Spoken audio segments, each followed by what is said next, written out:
All right, new format, no intro, no script. I'm sick. Let's go. So, Asteroid City.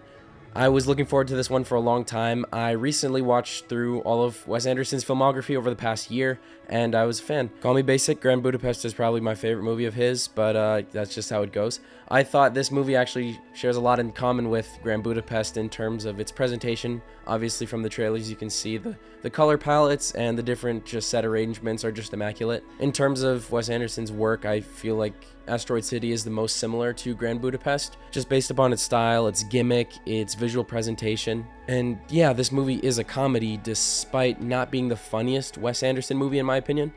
It's kind of a drama, kind of a comedy.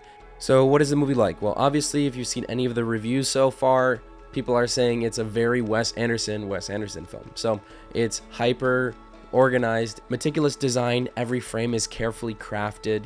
The sound design is quirky and interesting. It has a cast of ridiculous characters. And the cinematography is obviously very characteristic of Wes. His 90-degree pans, tracking shots, framing, it's all there. It's all Wes Anderson.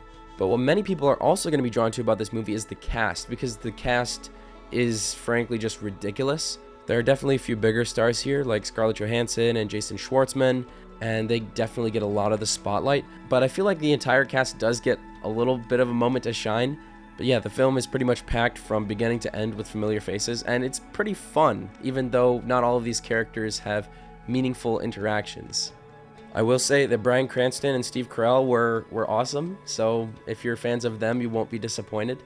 But is it any good? Well, there's no doubt it's a fun movie for Wes Anderson fans. Nobody's questioning that. But is the movie good, and will it draw new fans to the genre or to the director? I would say kind of, yeah. Something a lot of Wes Anderson movies fail to do for me is impact me emotionally.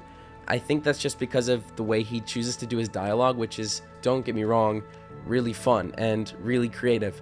But it doesn't always hit me in the feels. Asteroid City kind of got there. I was surprised. I didn't initially have an intellectual understanding of the themes and the ideas, but when some of those scenes hit, I really felt it, and there was an emotional impact. Yeah, the film deals with grief and uncertainty, and I think it captures these ideas really well. And for somebody who normally doesn't connect with Wes Anderson's work like that, I was a little bit impressed. Maybe you're watching this thinking, I've never seen a Wes Anderson movie, should I go see Asteroid City? Probably not. You probably won't have the best time unless you're open to just really weird, very different styles of filmmaking. But if you're thinking about getting into Wes Anderson and you want to watch something of his, highly recommend Fantastic Mr. Fox. Grand Budapest Hotel is like the big two to start out with. You get one of his animated movies and probably his best, in my opinion, live action movie.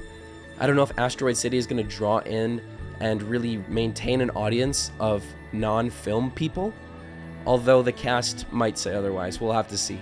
Overall, the movie is just very visually pleasing. It's occasionally funny. It has its moments of charm and just creativity. The movie really just oozes with creativity. Just ultimately, first and foremost, it's a super creative movie.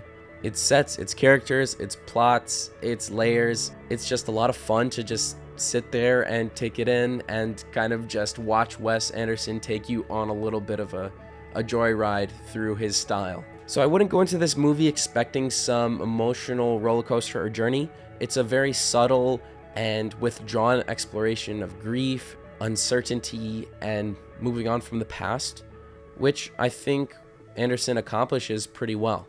And of course, let me know what you thought about Asteroid City down below. Thank you, and have a pleasant day.